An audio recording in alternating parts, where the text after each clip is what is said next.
Assalamualaikum warahmatullahi wabarakatuh, Ibu. Perkenalkan, nama saya Dr. Zanovan, bertugas pada hari ini. Sebelumnya saya menyiapkan dulu identitasnya dengan Ibu siapa? Safa. Ibu Safa. Usianya berapa tahun, Ibu? 2 tahun. Apakah sekarang sudah menikah? Sudah. Jadi kali ini kita akan melakukan pemeriksaan pap smear ya, Bu ya, dimana untuk mengetahui apakah ada kanker atau tidak di serviks Ibu. Apakah Ibu bersedia? Bersedia. Apakah suami dan keluarga sudah mengizinkan Ibu? Sudah. Baik, terima kasih ya Bu. Nanti kita akan lanjut ke meja pemeriksaan ya Bu ya. Baik. Baik, di sini kita akan lakukan pemeriksaan pap smear ya Bu ya. Ibunya nanti rileks saja. Saya akan menyiapkan alat-alat dan bahannya. Yang dimana di sini ada sarung tangan yang steril, lalu kemudian ada apron, ada spekulum cocok bebek, lalu kemudian ada larutan antiseptik NaCl, ada klem vaginanya, ada kasa waskom yang berisi larutan klorin 0,5%, ada selimut, lampu sorot, lalu kemudian ada tempat sampah medis, ada meja instrumen, alas bokong, dan ranjang ginekologi dengan penopang kaki. Di sini ada alat-alat yang tempat smearnya, itu ada wadah fiksasi, lalu kemudian cairan fiksasi dengan alkohol 95%, container slide, lalu kemudian ada objek gelas, ada spatula, lalu kemudian juga ada cervix brush, ada label nama dan formulir pap smear. Di sini ibunya relax saja ya Bu ya. Lalu kemudian selanjutnya itu adalah nah di sini ada peralatan IV testnya, di mana ada lidi kapas dan ada kita siapkan juga cairan asetat 3-5%, di mana nantinya asam asetat itu adalah bahan utama dari cukai yang direkomendasikan untuk nantinya pemeriksaan. Lalu kemudian cukai ini nanti akan digunakan sekitar 25% dan nantinya yang dibutuhkan adalah sekitar 5%. Maka larutan dengan air itu adalah nantinya perbandingannya adalah 1:4. Di sini ada teknik pemeriksaannya, di mana kita pastikan dulu pasiennya sudah melakukan hubungan seksual sebelumnya atau sudah menikah, lalu kemudian tidak sedang menstruasi dan tidak sedang berhubungan seksual selama dalam 24 jam terakhir, ataupun menggunakan obat-obat seperti vaginal ataupun spermicidesis dalam 48 jam terakhir sebelum pemeriksaan. Lalu kemudian minta pasien untuk mengosongkan kantong kemihnya terlebih dahulu dan melepaskan pakaian. Ibu tadi sudah kencing ya Bu ya? Di sini kita lakukan inspeksi terlebih dahulu pada bagian vulva dan perineumnya, lalu kemudian kita bersihkan area vulvanya dengan menggunakan kasa yang sudah dikasih NaCl. Kita bersihkan di bagian kanan dan kita bersihkan juga di bagian kirinya, kita usap. Lalu kemudian selanjutnya itu adalah kita periksa di bagian eksternal genitalnya, kita cek apakah terdapat vaginal discharge atau tidak, dan kita palpasi pada kelenjar Bartolininya dan kelenjar seknenya. Lalu kemudian kita lakukan pemeriksaan bimanual, kita cek kembali pergerakan dari si cervical dan ukurannya, dan lalu kemudian bentuk dan posisi uterusnya. Lalu kemudian selanjutnya itu adalah kita ambil dari spekulumnya yang sudah dilumuri dengan NaCl. Kita menggunakan cocok bebek terlebih dahulu.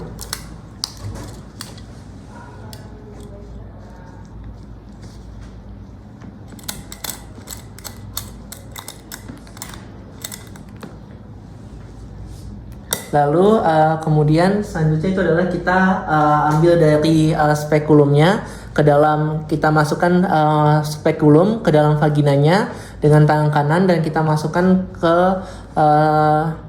yang tadinya spekulum itu sudah dilumuri dengan NaCl dan gelnya. Kita masukkan spekulumnya dengan tangan kanan dan masukkan ujung telunjuk kirinya. Lalu kemudian setelah kita masukkan seperti ini, maka jika misal sudah dimasukkan setengah, panjang bilahnya kita putar, spekulumnya tadi sudah diputar. Lalu kemudian kita atur bilah atas dan bawahnya. Lalu kemudian kita jika misal sudah, maka selanjutnya itu adalah kita periksa bentuk dan ukuran dari si portionnya. Lalu kemudian kita lihat dari si warna dan dinding dan secret dari vaginanya. Lalu kemudian kita periksa lagi cervixnya apakah ada infeksi atau tidak, seperti misalnya ada keputihan atau berwarna seperti susu atau tidak. Lalu kemudian jika misalnya terdapat secret, jika ditemukan maka seperti misalnya ada darah ataupun mukus, maka kita berhati-hati dalam menggunakan kasa dan dilembabkan oleh NaCl dengan cara ditotol dan kita buang kasanya. Lalu kemudian selanjutnya itu adalah kita lakukan IVA test. IVA test ini adalah kita gunakan kasa yang untuk membersihkan dari si cairan atau darah yang keluar dari si cervix tersebut. Kita bersihkan terlebih dahulu. Lalu kemudian selanjutnya itu adalah kita identifikasikan daerah sambungan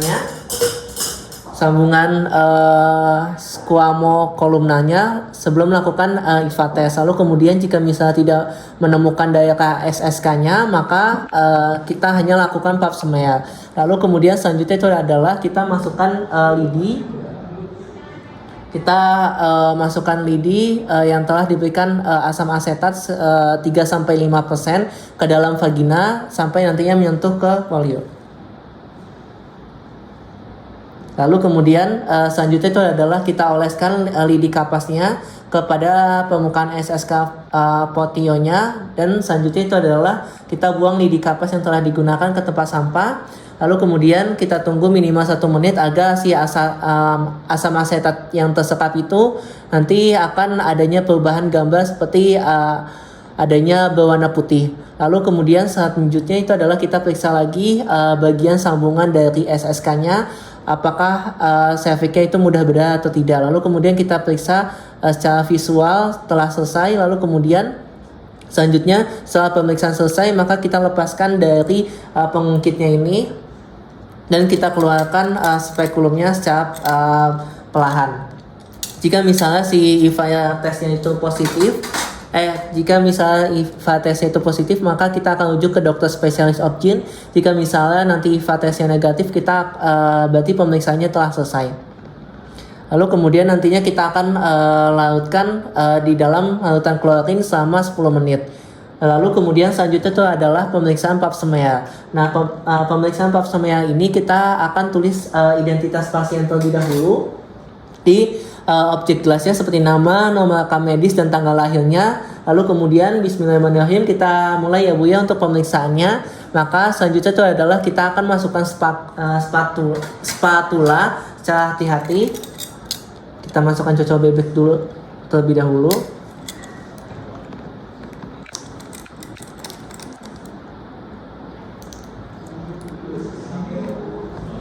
Lalu kita ambil dari spatulanya. Di sini kita ambil, kita masukkan terlebih dahulu ke ujungnya yang lebih panjang ini nantinya ke kanalis cervix ostium. Lalu kemudian kita ambil sampelnya secara 360 derajat pada permukaan posionya sebanyak 1 kali. Lalu kemudian kita oleskan sampel yang tadi sudah digunakan pada sisi objek gelas secara searah seperti ini. Lalu kemudian kita pastikan lagi bagian spatula ini yang dioleskan adalah bagian yang nantinya yang tadi sudah diambil sampel. Lalu kemudian selanjutnya itu adalah sampel segera difiksasikan sebelum nantinya mengering sekitar kurang dari 20 detik. Lalu kemudian selanjutnya itu adalah kita bisa menggunakan spray dengan cara menyemprotnya seperti ini.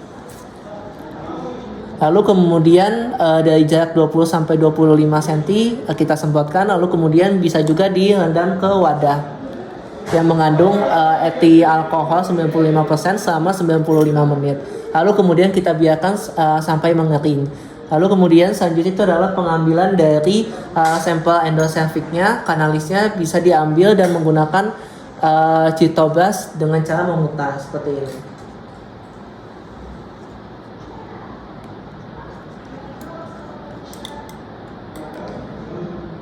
Nah, di sini pakai citobas. Lalu kemudian kita ambil lagi dari objek gelas satunya lagi yang masih bersih. Lalu kemudian di sini diambil 180 derajat dan kita oleskan lagi sampelnya ke objek gelas yang berbeda seperti ini dengan satu kali. Maka selanjutnya itu adalah kita lakukan fiksasi lagi kurang dari 20 detik dan bisa kita gunakan tadi spray sekitar jarak itu adalah sekitar 20 sampai 25 cm. Lalu kemudian bisa juga kita rendam di larutan etil alkohol 95% selama 15 menit. Lalu kemudian selanjutnya itu adalah kita masukkan yang tadi spatula dan citoblastnya ini ke dalam tempat sampah medis. Lalu kemudian kita tadi sudah diletakkan objek gelasnya di kontainer dan kita kirim ke laboratorium. Selanjutnya itu adalah kita lepas terlebih dahulu cocol bebeknya. Maka kita bersihkan terlebih dahulu dengan kasa yang sudah dikasih NaCl di sekitaran vulvanya dan perineumnya. Lalu kemudian kita ucapkan alhamdulillah Ibu untuk pemeriksaannya sudah selesai ya Bu ya. Lalu kemudian kita buang ke tempat sampah medis. Dan kita lepaskan sarung tangan ke larutan klorin 0,5%. Lalu kemudian kita akan cuci tangan dan kita akan interpretasi dari si IVA-nya. Nanti kita catat dari hasilnya dan kita tuliskan hasil IVA-nya itu apakah positif atau negatif. Jika misal negatif maka tidak ada white epithelium. Jika misal positif itu ada berwarna putih di area transformasinya. Lalu kemudian selanjutnya itu adalah kita manajemen dari pap smearnya kita jelaskan kepada pasien untuk nantinya membutuhkan waktu beberapa hari untuk hasilnya. Dan jika misalnya sudah ditemukan hasilnya abnormal, maka pasien nanti akan dirujuk ke fasilitas kesehatan yang lebih lanjut dan kita akan membuatkan jadwal ulang. Alhamdulillahirabbil Ibu untuk hasilnya untuk tadi pemeriksaan sudah selesai. Nanti tinggal tunggu hasilnya saja ya Bu ya. Wassalamualaikum warahmatullahi wabarakatuh.